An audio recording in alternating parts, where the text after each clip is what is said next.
Welcome back, everybody. TK here, TK and Drinks, BJCP Style Guidelines Advice Series, round 2 for the M2C berries with Ken Schramm. So, Instagram's been giving me some technical difficulties.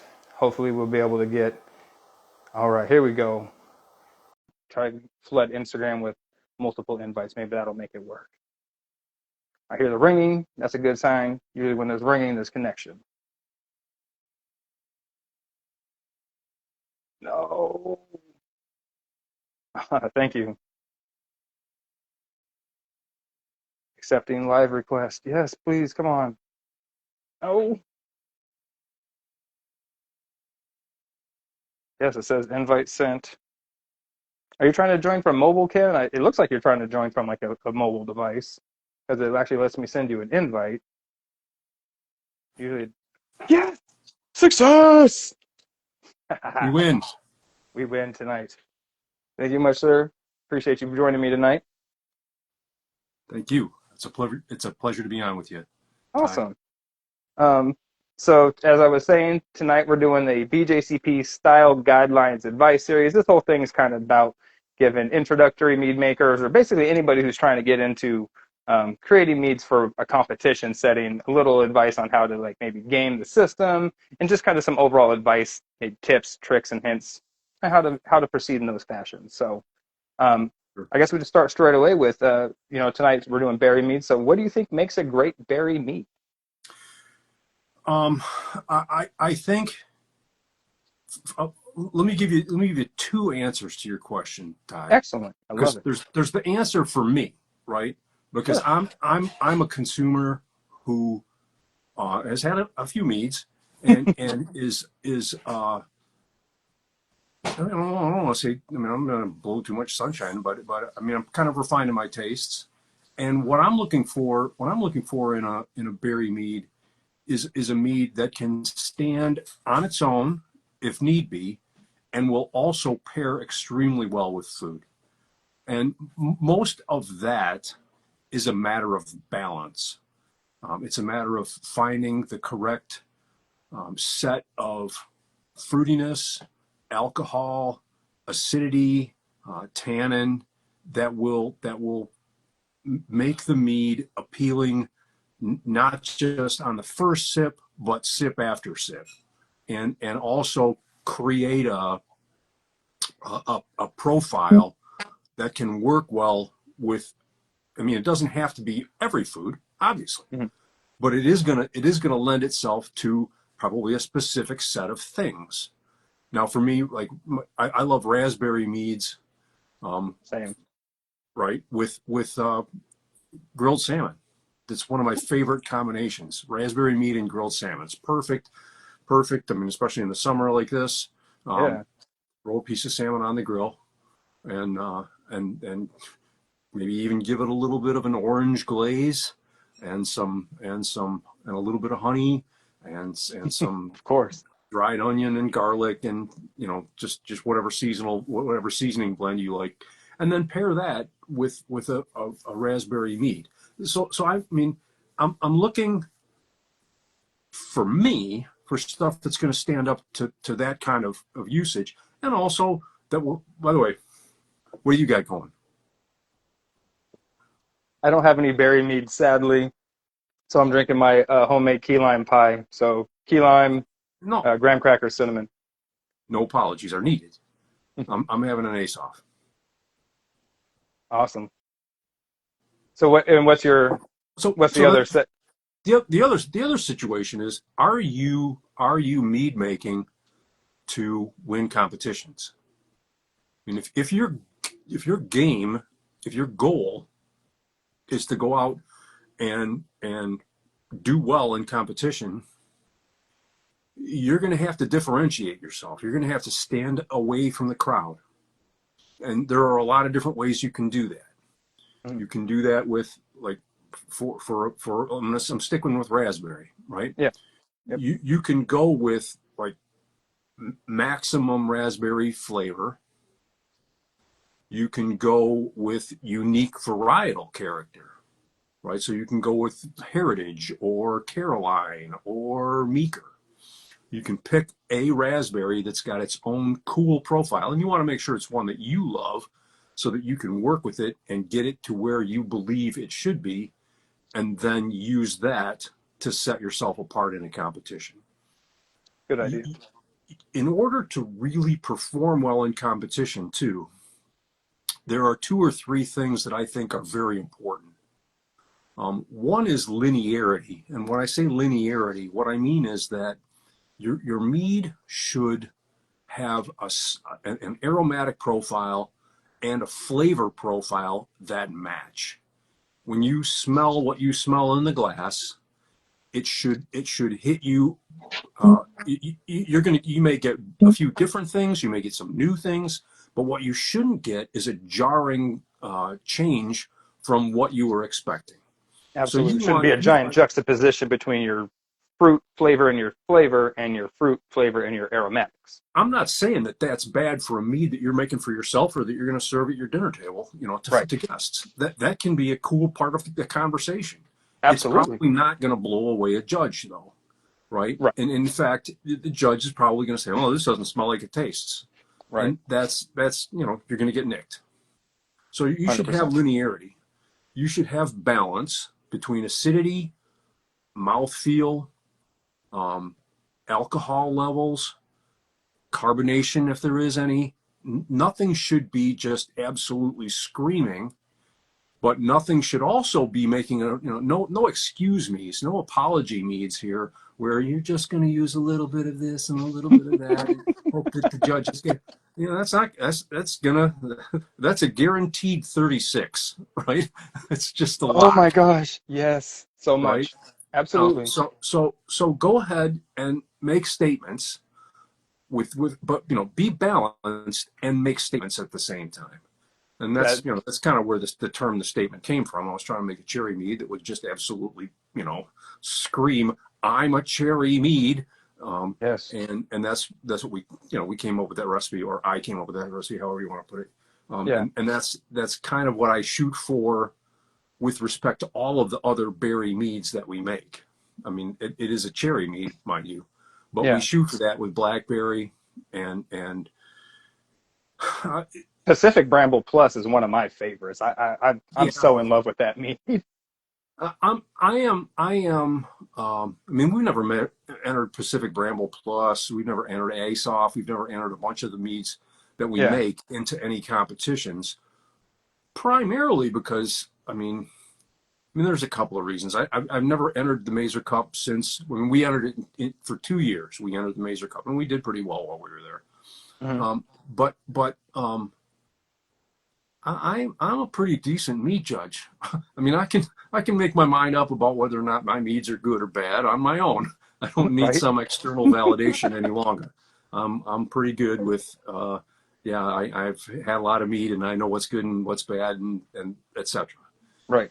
And I also don't like to try and get in there and play that game, right? Because what I'm making mead for is category 1.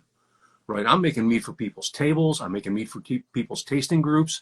I'm making mead for people to sit, with it on the coffee table while they're watching the baseball game, and keep going back to it and saying, "Wow, this is really good."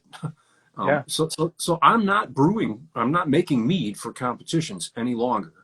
We have a couple of meads that probably do spank people around enough, Black Agnes and whatnot. And the Heart of Darkness is really Love just Black Agnes. it's that kind of a mead. The Heart of Darkness is one of those meads where you taste it and you go, "Holy crap, what the hell's up?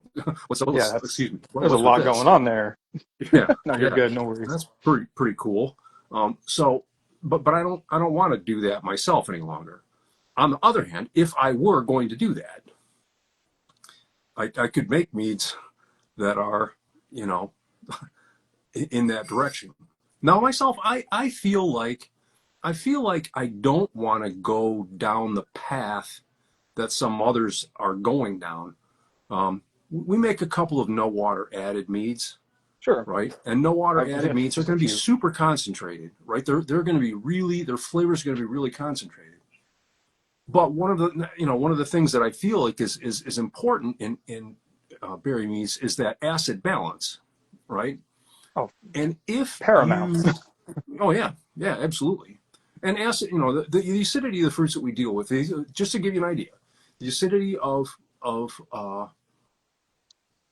straight up raspberry juice is about 10 times and maybe more like 12 to 15 times the amount of acidity that's in a traditional dry white wine or red wine, right? Okay. Um, I've never titrated a mead, so I'm not sure what they measure. it's kind of ironic because I had the sheet even after dilution, it was still about 6 times the acidity of a traditional wine, right? Okay. Interestingly, I've been cleaning up piles here because it's You got the time. as long as I'm not going into work, it's time to clean up some of the paperwork that's been building up all over everywhere. Um, Right. and I happen to have an ETS sheet. ETS is the lab in California that we use to assess our meats. And I Okay. got the ETS sheet on a statement, and it was no, I'm sorry, I think it was a raspberry. I think it was a red raspberry, and it was really high. I mean, just like I said, six or seven times the amount of acidity that you would find in a red wine. Um, if you only use the raspberries alone and don't use any water whatsoever, Right. the concentration of acidity is extraordinarily high. And to make that pleasant, you know, to make that not literally rattle your teeth, Right. you have to pair that with, you know, associated sweetness. And at some point, it just becomes over the top.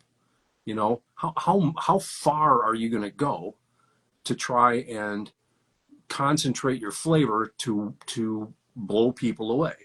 I mean, Oh, you can overdo it for sure. the wine world went through this about 15 years ago, maybe 20 years ago, Hmm. about 15 years ago. Then there were winemakers in Australia and California and some even in Europe that were doing that because Robert Parker was the big wine critic that everybody who's trying to market their wines was trying to please. They were all trying to get up, you know, the 100 or 95 or 98 point score out of Parker because it meant that you would sell out all your product and you'd be able to demand a really high price for it. And Hmm. as a result, I mean, Parker was known for having a taste for extremely concentrated wines. And so there was this sort of race to maximum concentration that occurred in the wine world. Okay. And what happened with some of those wines is they didn't age very well.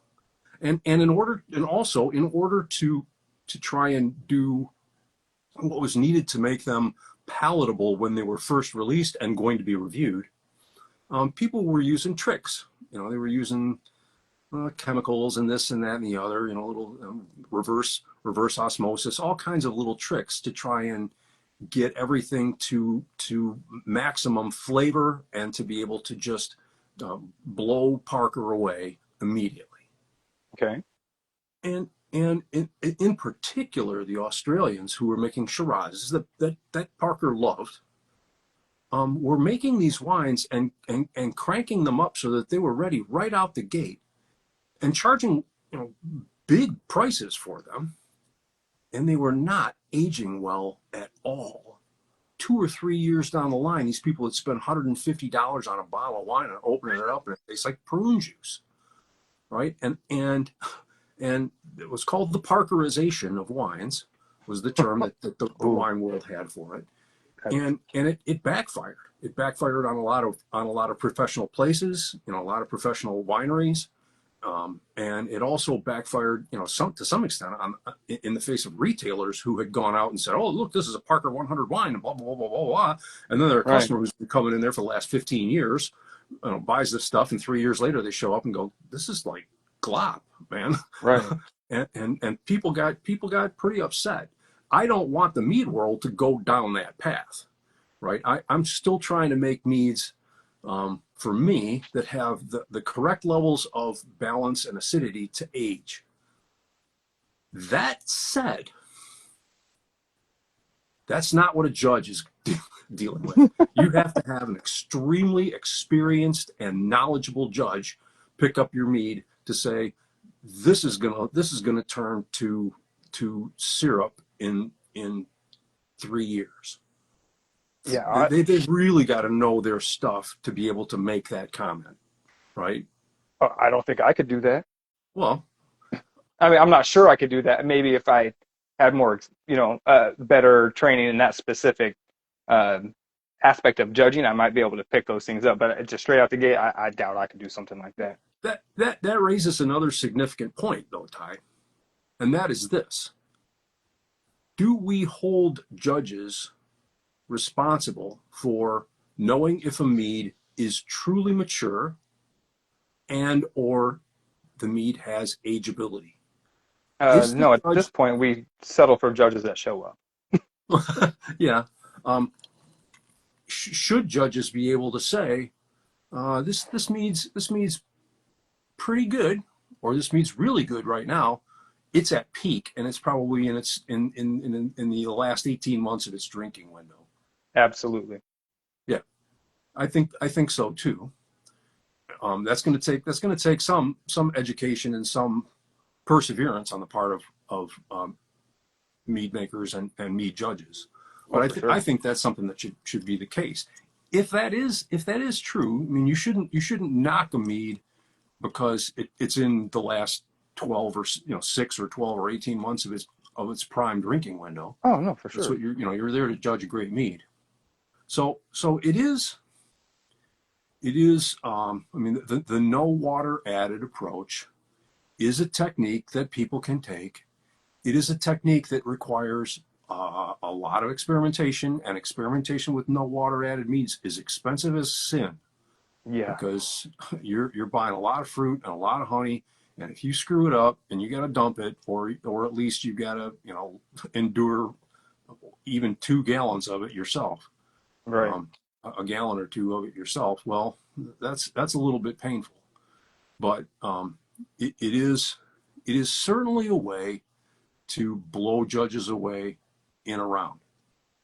The other thing that you can do, though, the other thing that you can do, and depending on how broadly based the categories in the competition are, sparkling meads may be competing in the same flight with still meads. Um, Low ABV meads may be competing in the same flight with high ABV meads. Almost guaranteed. Yeah, and if that is the case, then the challenge that you have as a maker of, call it whatever you want, session mead or Carbonated just hydromels.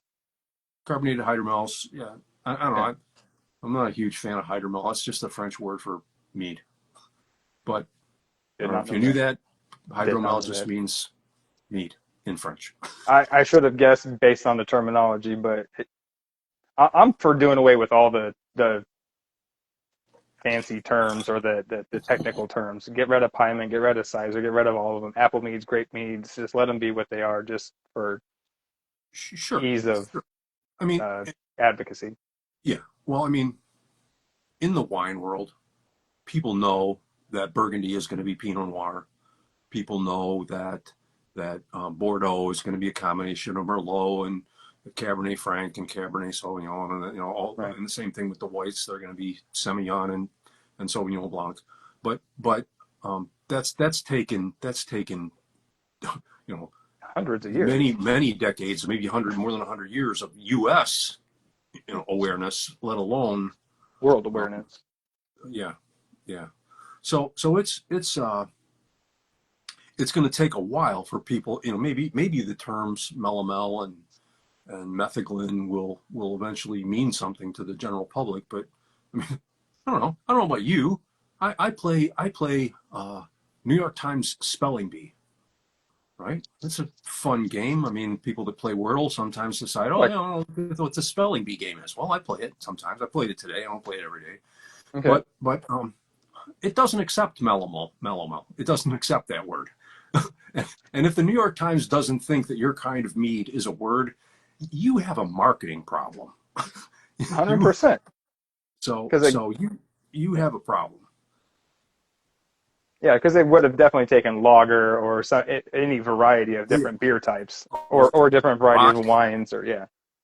porter, Bach, porter, lager, pilsner, blah, blah, blah, they're all in there. Yep. It takes all those words. Yeah. Wheat. Um, yeah. I mean, that's I guess kind of a great jumping off point because we talk about selection of well, I guess back towards the beginning of that, you're talking about different varietals of raspberries, your heritage, and I so out of date on or out of touch on the different varietals of raspberries, and then all these different, talk about nuances within trying to appease judges or at least play up to their flavor preferred profiles, what should be there. How big of a part does the flavor profile of honey selection play in the process for something where you're trying to make something like a waterless berry mead, where those flavors are going to be so intense that you may not be able to get the nuances of varietals of honey? You,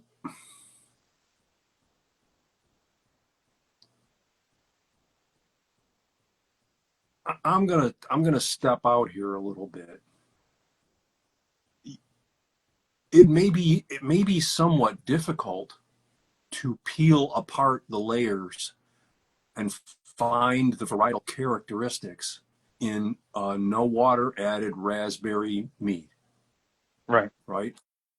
The problem that we have is that, I mean, unlike the people in the wine world who get to taste 15 different merlots sometimes 5 or 6 times in a day, right? Right. People don't have the same opportunity, even as mead judges, to taste a heritage mead that was made with alfalfa honey, a heritage mead that was made with orange blossom honey, a Right. heritage mead that was made with California clover honey. They don't get to taste them side by side by side by side, just like No. all those wine people get to do all the time. And and I think the notion that people can't taste those nuances is because they've never been given the opportunity to do so. They've never been given the chance to say, oh, well, this is a heritage with clover and this is a heritage with orange blossom. And the next time I have a heritage with orange blossom, I'll recognize it. Yeah. So you've got a bunch of judges, and that's not their fault. That's just the state of the mead industry where we are right now, and the state of mead judging. Just no one's holding a competition. I mean, maybe this is a great way to address this, right? Sure. Is to say Absolutely. we're going to have a competition for meads made with heritage red raspberries or Balaton cherries, Yeah. right? You can make them with whatever honey you want. You can make them sparkling or still, but and that's the difference between wine basically and mead. Period. Is wine puts tight constricting regulations, borders around its styles. You're going to make Burgundy. It's going to be, and you're going to make red Burgundy. It's going to be made out of Pinot Noir grapes. If you're going to make white Burgundy, it's going to be made out of either Chardonnay or Aligoté, and that's it. Right? Yeah. That's Otherwise, it it. can't be Those a are the Burgundy. chops. But yeah, otherwise it's not a Burgundy. And yeah, they're sure. I mean, sort of. You can make the case that Beaujolais is part of Burgundy, and that See, now you're Beaujolais getting is made of outside my realm. Gamay. Gamay. But I mean, the simple point is these people have built really tiny, narrow paths and narrow sets of parameters around which they're going to be measured. And so Yes. when you are comparing 10 different Burgundies with each other, you don't have to worry about, is this one made with this variety of honey or this variety of whatever. They're all the same grape, and that's all they're made from. Right. And it makes it really easy to do the quality differentiation from top to bottom. Mead has set itself up to some extent, and I'll take credit for that. I mean, there's a book right there. It's got freaking 300 spices in it. And I don't know where my that, copies are, over here somewhere. Yeah. don't worry about it. It's a vast exaggeration, but I mean, there's stuff in there probably you really should never make mead out of. But I thought, well, okay, somebody might want to, so I'll tell them what it tastes like, But realistically, what mead, and to some extent American craft beer, is doing this to itself right now as well, right? Yeah. If you Oh, have no restrictions on your categories, you can end up making it very hard to compare A and B. yes. make quality differentiations between A and B, or for that matter, to simply know. Like I said, I mean, if we all sat down and tasted the same set of meads, even if they were made by totally different people, I will pretty much guarantee you that if you told people we're gonna make a heritage cherry, or pardon me, excuse me, heritage red raspberry mead, Yeah. and you're gonna make it with orange blossom honey, they would all bear a very close resemblance to each other. The Florida orange blossom might be a little different from the California orange blossom, and the orange blossom from this producer might be a little bit different from that producer, but they will be fundamentally the same. But no one ever gets the chance to do 12 of them in a day. That's very true. Yeah, you don't even get to do ever 12 traditionals of the same varietal in a day. I mean, that's Almost never. about the closest you could really get to something like that. But even that's still vastly and wildly different. I mean, because Yes. you're not guaranteed six varietals of the same. Ah, man, you bring up a very good point that I had never really considered. I mean, I guess it's one of those things that you kind of recognize, but you don't recognize it until you recognize it. That's some deep And stuff and there, Mr. Schramm. and you can't fault those mead judges for not having that level of familiarity. For If you don't sure. get the chance to do it, you don't get the chance to do it. It's Yeah. not an indictment of them at all. It's more an indictment of the state of the mead, you know. And part of It's that just is, well, I mean, I'm obsessed with this kind of stuff. That's why we did that mead pyramid or mead matrix.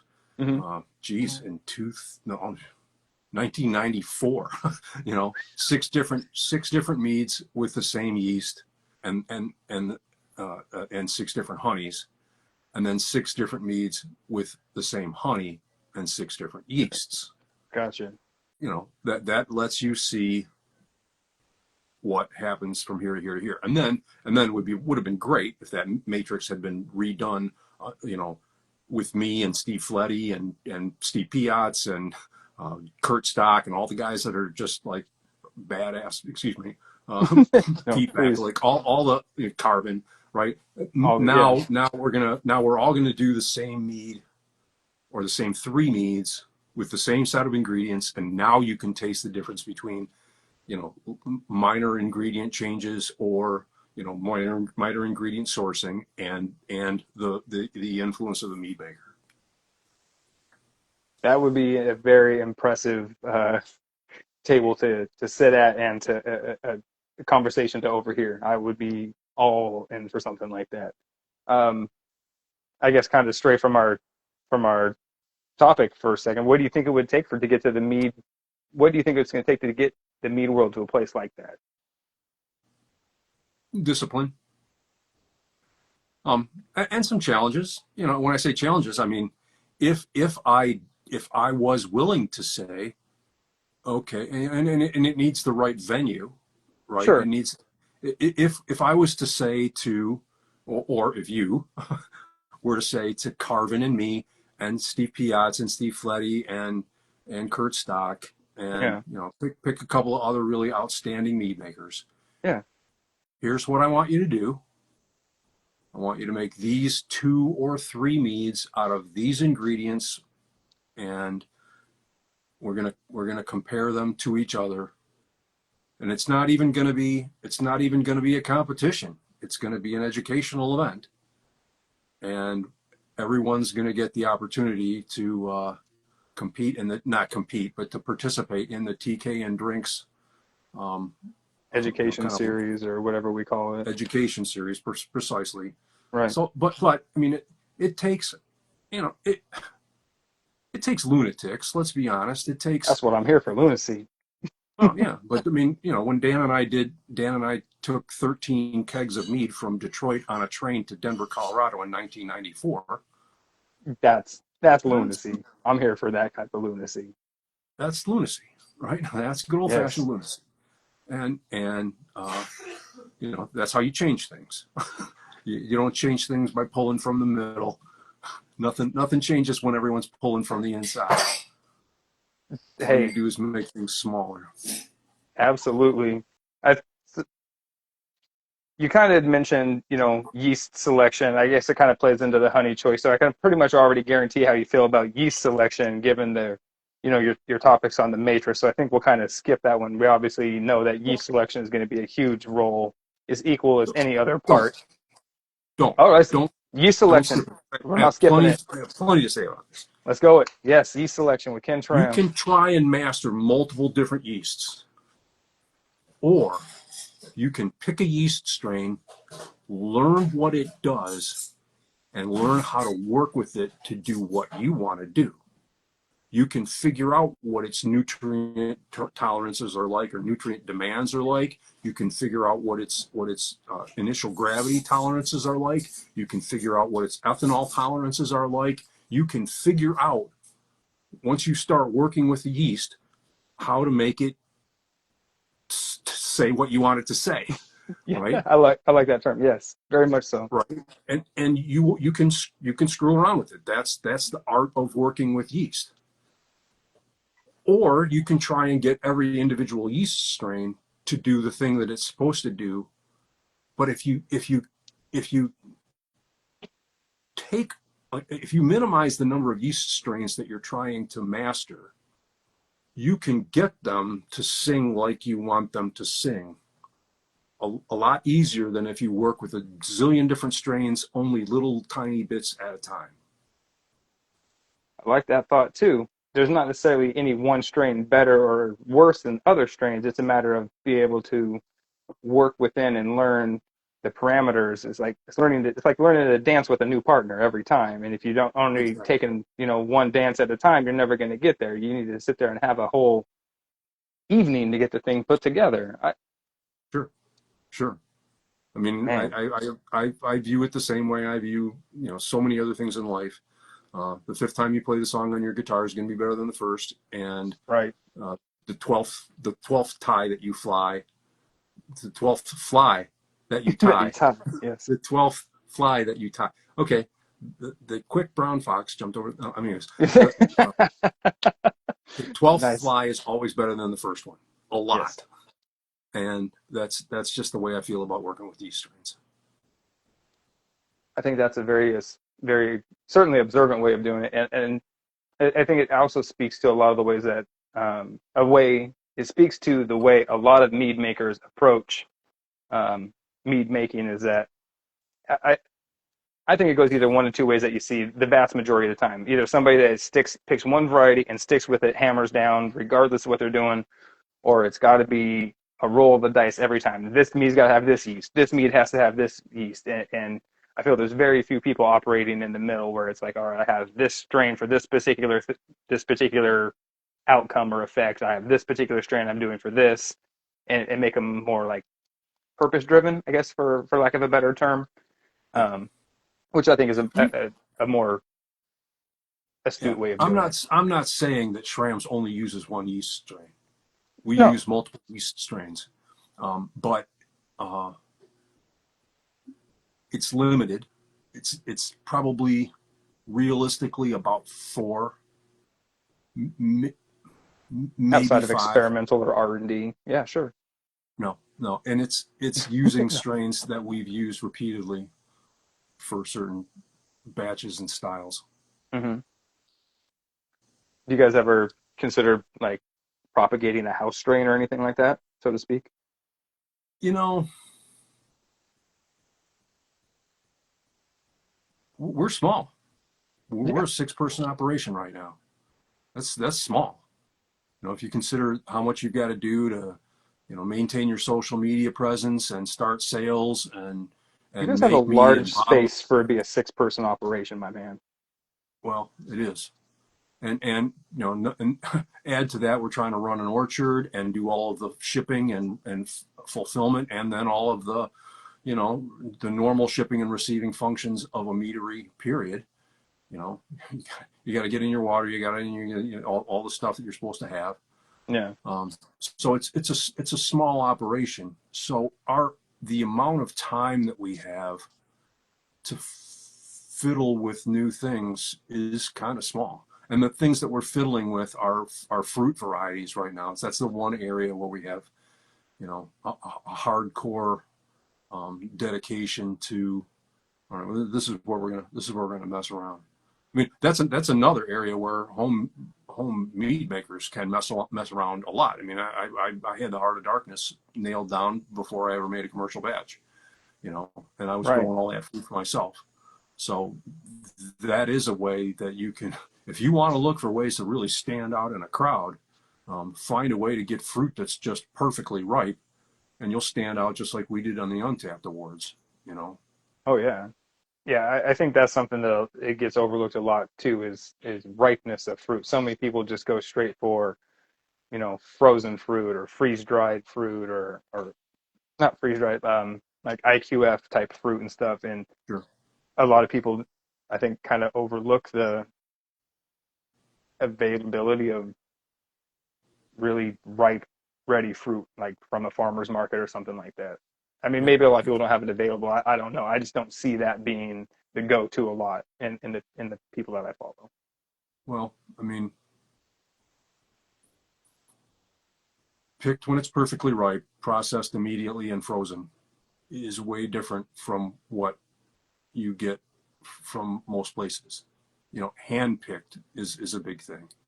And at the small amateur competition level, you probably have the time and the wherewithal to do that stuff if you really want to go out and win a lot of medal.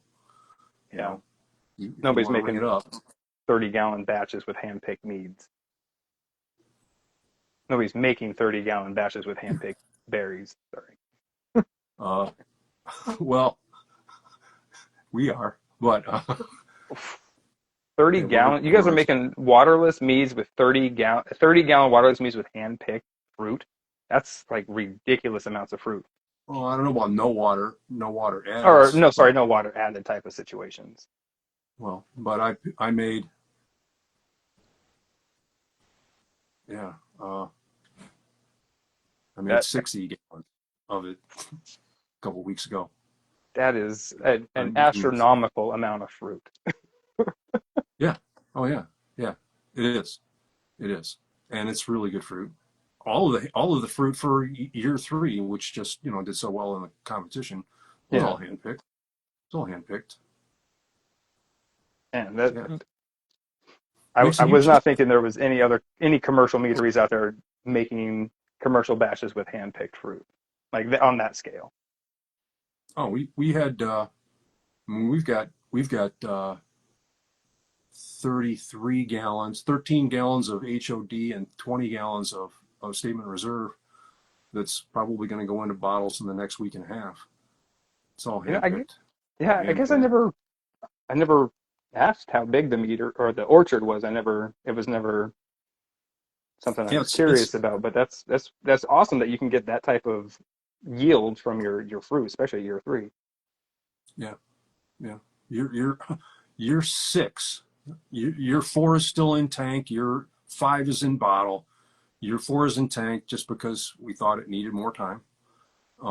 And year six is in tank right now as well. In fact, it's out of primary and it's moved to secondary. I haven't had a chance to taste it because of the health crap. Sure, man, I'm excited for all that. All right, so I guess given all of that, talking about heavy fermentations, incredible amounts of character. Um, what do you say to the use of like tannic or color preservation type of additives like the FT Blancs or Rouges or Opti Reds, Opti Whites types of products? Those are decisions that are made at the mead maker level. I don't Hmm. use them. I don't use them at all. Um, and you But you're can not call going to me fault somebody else for using them? no, no. I mean, it's their mead. They can make it however they want. Um, Me, I'm challenging myself to do what I can do. All right, that's my whole. That's been the point the whole time. It's how I you love don't that. write a book Same. and then put it out there for people to comment on it if you're not confident that you kind of can conduct yourself properly. And and uh and I love so it. I'm the same thing is true with my meats. My whole point is I'm going to take some honey and some fruit, a little bit of nutrient only if it's needed, Hmm. to get it to get to the yeast to the point where it will work properly. But all of the Opti red or Opti white or Mega Purple and all those other um, Oh, mega purple. Yes. yeah, I'm not Not on and board with all you know, that. this is a purely Ken Tram philosophical thing, right? No, not everybody doesn't have to be Ken Tram. I'm not saying that being Ken Tram is right, but what Ken Tram is Ken Tram wants to know I can hit the fastball, Right. right? I want it, or if I can hit, without the steroids. I don't need to be Sammy Sosa or Mark McGuire as long as I can hit it regardless. I love it. Correct. I would rather be Ty Cobb, right? I want to know, or Babe Ruth. I want to Somebody know that was, when I yeah, walk not out there to the juicing. plate, I'm not juicing. I'm not juicing. What you see is what you get. I tell you, you're getting a raspberry mead. You're getting a raspberry mead. So, in that same regard, you'd mentioned earlier, if you're going to just walk a flavor past your mead, you're destined for a 36. So, what is it other than just, you know, intense flavor profile and solid balance can people do to bring their berry meads from that 32, 36 range up into that 40 plus meddling Well, range? well. I mean, you've already touched on part of it, right? Get to the farmer's market. Don't just buy the frozen fruit that's in a bag at the grocery store. Go Right. to the farmer's market, walk the farmer's market. If you're going to make a strawberry mead, go buy a quart of strawberries from 6 different people, take them to the car, make sure you keep them straight, Yep. and taste them all and figure out which one kicks butt. And then go buy go buy those strawberries and make mead out of them. This is a pretty easy way to differentiate, their if you can differentiate their quality going in, it's probably going to differentiate itself on the table going out, right? And the same Absolutely. thing is true. The same thing is true with honey. Go ahead and get 5 different honeys. If you're in Detroit at the Eastern Market and you're buying your honey by a gallon from one of the 6 or 7 different beekeepers that are down there, Yeah. go ahead and do the same thing. I mean, if you're really serious about winning medals, that's going to cost you. That's going to cost you, $100 or $200 to do that. In terms of extra expense to have walked around and bought 6 different quarts or 6 different pounds of honey and 6 different baskets full of raspberries or currants or whatever the heck it is you're trying to make mead Yeah. out of. But that right there in terms of competition will set you ahead. That's how you can, it's finding quality ingredients going in, because it's Yeah. not, if you find quality ingredients going in and you have worked to learn your yeast strain and how it performs, you are 80% of the way there, You're right? avoiding You two of the gotta, hugest pitfalls there are. yeah, yep, Yeah. yep. Yeah. Temperature, I think temperature control would be like the next big, well, I guess that's kind of yeast related. That's knowing your yeast related. Knowing your yeast, but what It what is. what would other common pitfalls you think people fall into besides, you know, subpar fruit, let's say subpar honey, but lack of acknowledgement of honey or yeast, yeast podgy variants. Yeah, I think people fall prey to the temptation to use things for the sake of using them. Yeah. Um, if you're making a raspberry mead, you know, my take on it is learn to make a great raspberry mead, period. Learn to make an outstanding raspberry. If you want to make a raspberry chocolate mead, Hmm. first learn how to make a raspberry mead and Yes. then learn how to add the chocolate, right? Yeah. I think that stands to be a solid way to do it. What's your Where thoughts people on get in making a trouble. chocolate mead and blending them? You could do that. You could do that too. But I mean, then what you need to do is learn how to make a really good chocolate mead and a really good raspberry mead, right? Yeah, now you're making two really good meats and having to go from there. That's a solid point. Yeah, yeah. That's okay. But where the trap I think people fall into is, oh, I can mess with 2 or 3 variables at the same time. I can make 100%. a chocolate raspberry um, uh, lemon Black zest. currant mead that's barrel aged with this, that, and the other thing. Yeah, and I don't have a big problem with barrel aging. It's the ingredient combinations that I think get most people in the biggest amount of trouble Oh, okay. because they don't know how to pair before they infuse first, which is really simple. Put it all on the Yeah. table in front of you and find out if it smells good Yeah. or tastes good. But then the levels that you've got to use to make that work are are that's something that's going to get worked out. And I think a lot of people think they're going to work it out in their first two batches. You're Yeah. going to work that out on your first 11 batches, right? Yeah. And that's when you're going to start winning really incredible medals. Don't think that just because you came up with a clever idea for this combination of flavors that Yeah. you have somehow mastered it already. That's a very good point. It's very easy to, you know, get a high score something and kind of get full of yourself. There's always one-offs out there. It's going to take a consistent, churning out of the same product, like you said, to build that Sure, mastery, to really sure. understand the yeast, to understand its capabilities and Right. your capabilities as well as a mead maker. And that's Kurt Stock, right? And that's when you're going to start entering competitions, and getting 5 score sheets back that are from the low 40s up, right? Right? That's got to feel good. Yeah. Oh yeah. Yeah. And then you're going to start ended up, winning best of shows and that kind of stuff. But um, it doesn't happen too quickly. yeah, no, I would imagine not. Um, and then when you're making these different, you're coming up with these different profiles. They say for like, I guess Heart of Darkness might be a different beast altogether, but maybe it falls in this category. How diligently do you maintain a recipe when you're working with something like a state fruit or any recipe, I guess, for that regard? What? Well, the recipe formulations that we've submitted to the TTB all have ranges, right? So it's got between this percentage of cherries and this percentage of raspberries and this percentage of black currants. And this is kind of the chef part of the program Mm, because every year we've got to evaluate. Okay, well, how do the charbecks taste this year? Are they really rich? Are they a little bit tart? Um, are they going to require a little more sweetness to offset? If they are really tart, are you going to want to back off the number of, like we use consort and crandall black currants, and crandalls are sweeter and consorts are really tart.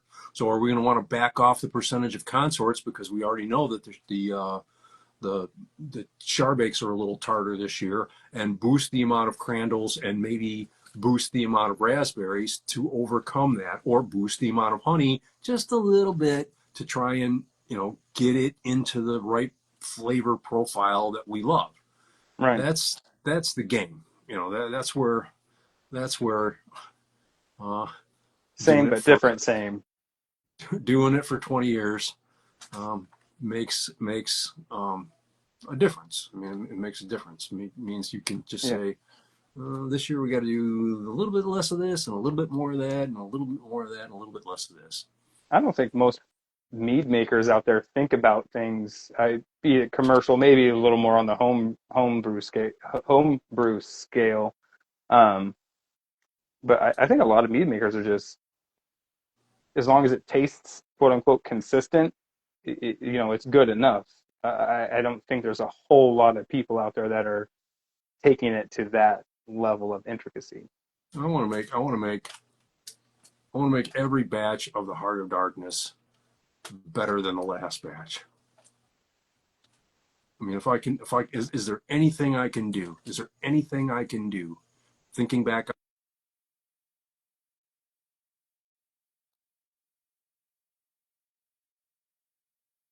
Uh-oh. Did we lose audio? No, Oh, there we um, go. no, my phone's telling me it's down to 20% battery, but I think we're down to about 10% time, so I think we're all right. Yeah. Fair enough. Um, I guess given all of that, I guess kind of get more into a little more of the esoteric questions. How do you feel about the state of mead competitions today? Oh, it's incredible. I mean, the Mazer Cup's great. The Mead Institute Open is great. Yeah, The competition that's occurring in Europe has surpassed the Mazer Cup in size, which is phenomenal, right? And that's all terrific. It's all very good. I haven't entered lately, but having worked with a bunch of other judges and having worked with people who are judging at the Mead Institute Open, I know that the state of mead judging is higher now than it has ever been. And so I think that's great. There are some things about the mead guidelines that I find a little bit arbitrary sometimes, mm, and I do think that there's a need in the mead competition community to make sure that um, we don't punish meads for not necessarily adhering beautifully to a set of you know arbitrary rules, guidelines guidelines, objectives. as Yeah, opposed to rewarding the most incredible mead in the round. It has always been my feeling that the most important function that mead competitions can do is to reward the phenomenal mead makers for their efforts. And if their efforts at mead making surpass um, their skills at subscribing to predetermined uh, guideposts, well, then right. so be it, man. Let them win. That's always that's something that's intrigued me since getting into judging, and something that certainly I enjoy, and it leads me towards the Meat Institute's way of doing things. Is I found the BJCP guidelines to be much more subjective, and the Meat Institute's judging system to be a little more objective. But I guess it seems to be you need a little more of both things to be. You can't be completely objective, then you turn into robots grading mead, and then you can't be all subjective, then it's basically art class and everybody gets an A. There's got to be a sweet balance between those two things, and I think I Oh, think if an organization or if a rubric can be created that fulfills that category, man, then you've really got something on your hands there. yeah. I mean, I hold the mead judge responsible for being that art class teacher that doesn't tell the kid who might have gotten a B on his or even an A on his Yeah, artwork that, hey man, you should probably think about being an artist. That's right, got to be mead judge has got to be the one who says, uh, and you can say it diplomatically. You know what? Compared to the absolutely. other meads in this round, this is a very good mead, but it doesn't, as opposed to compared to all of the other meads in this round, this mead is stellar. Yeah, And if you're not saying that on at least one or two score sheets every competition, you're missing your chance to tell those people, hey, I like what you're doing here. Right? That's yeah, that's what that's what everyone wants to hear. And if you're doing it, the judge has an obligation to say it, whether or yeah. not, like I said, whether or not it's sitting in the right square in between the goalposts. Yeah, I think something that would better serve the community wouldn't be necessarily like judging classes in like I guess a more contemporary or a more like traditional sense, but more like a constructive criticism class, like how to put the words that are in your head down in a way that makes them, you know, something that's more not say palatable, but something that's more like something you can grasp, something that people can take and say, oh, okay, I understand what you're saying, as opposed to you get so many opportunities for people to just put, I didn't like that. Right. And Yeah. that's again a fault in the community. Yeah. You're making me feel like, I mean, one of the things that I've understood more clearly lately is that educational activity is needs to be repeated frequently, right? So I did Mm, a presentation on mead, beer and mead, and the human senses of smell and taste. Oh, right? nice. And it also went so far as to talk about how you perceive things in your brain physiologically, and then how you convert those impressions, those physiological responses to things that you smell and taste and like or dislike, and how you Yeah. convert that, how then how in your brain that gets converted over here into Yeah. language, right? And it's pretty cool. It's a little bit complex, but Yeah. that's the kind of thing I think that more people need to hear on a regular basis, because the more people hear stuff about that, the more they think about how they do their job. And Yeah.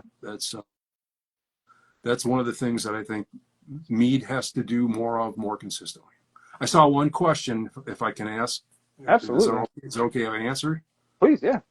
Well, one question went by about does Schramm's make any traditional meads? And yes, we Yes. do. Heather. And we make them out of really unique honeys.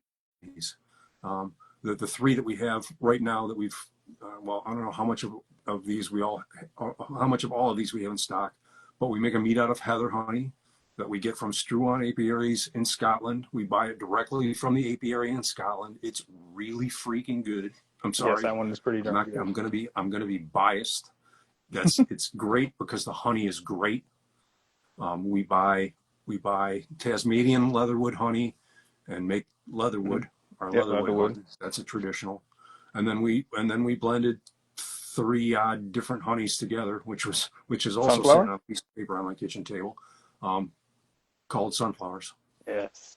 It was originally called Understanding Honey, and then when everybody's favorite jerk, Vladimir Putin, Mm. decided to invade Ukraine, we decided we were going to do a meeting, call it Sunflowers, and help out the Ukrainians if we could, and we have. There you go. Man, I'm here for that too. Yeah, sunflowers pretty darn good, but I think Heather is pretty much takes the cake for your traditionals. I'm I'm I'm torn between heather and leatherwood. I mean, leatherwood is one of those meads that's got some of, so does heather, to be honest, though. I mean, both of those meads are meads that are full of all kinds of chemicals that some people love and some people find really wonky. That's very true. And if you love them, if you love those honeys, you're going to love those meads, because we do the whole fidelity thing with them. And if you Yeah, don't love those honeys, you're not going to love those meads. If you love honey in general, you're probably going to love sunflowers. that's very true. The sunflower is quite the unique blended combination. Yeah. I, I think it's at least if any of the Schramm's meads, I would recommend personally. My personal favorite is Michigan apple. I love Michigan apple. I think there's something just so Thank you. ingenious in its simplicity that it's just it hits all the right notes. But sunflowers again it would be another Schramm's when I say, and then again also my personal favorite from Schramm's is Pacific Brentwood Plus. But being from the Northwest, it's kind of hard for it not to be. And it's got some spectacular fruit in it. I mean, we get really good fruit from really good people. Um, Yeah. and yeah, it delivers. So, any other last tips on gaming the system that you may have? Like we've had one thrown in for mead descriptions. You know, if even if you throw a berry or a particular fruit or flavor profile in there, if it's not super discernible in there, maybe don't necessarily add it into the flavor profile because it won't necessarily get picked out. And you can certainly get dinged points for if you put raspberries and there's not a raspberry strong or even present raspberry flavor profile. Yeah, I mean, you've got. I mean, the whole, everyone can steal the quality and fidelity thing, right? Yeah. Get good ingredients and make sure that they come through in the end product. And that is something that requires some knowledge and some control, some mastery of your yeast that you're using. Hmm. And but it is a really straightforward thing. And don't be afraid to pilot. If you're going to go out to win competitions, Oh, don't be afraid absolutely. to pilot with different sweetness levels from the honey and different fruit concentrations and and even different temperatures. Yeah, All of that stuff makes a big difference. And very much then so. you can figure out which ones you like and make them repeatable, and then you're ready to go cash in. Words of grandmaster level from Ken Schramm. Thank you so much for joining me tonight. We all wish you health and wealth in your future here at the meadery. And thank you for joining me. And I hope to see you next time I get out there to Michigan. I had a great time last time, and I think we'd love to do it again. I did too, Ty, and I'll be happy with just health. Health it is. Everybody, thank you so much for joining me tonight. Mr. Schramm, have a good one. I will see you in the next video. Night, Ty. All right, everybody. M2C berries down and dirty. Next week, we'll be joined for M2D stone fruits, I believe, with Gert from Blacksmith Meadery over across the pond in the UK. Actually, I think he's in Belgium, if memory serves. But he's over in Europe, not here in America. So watch for adjusted time schedules. Have a good night, y'all, and I will see you in the next one. Peace.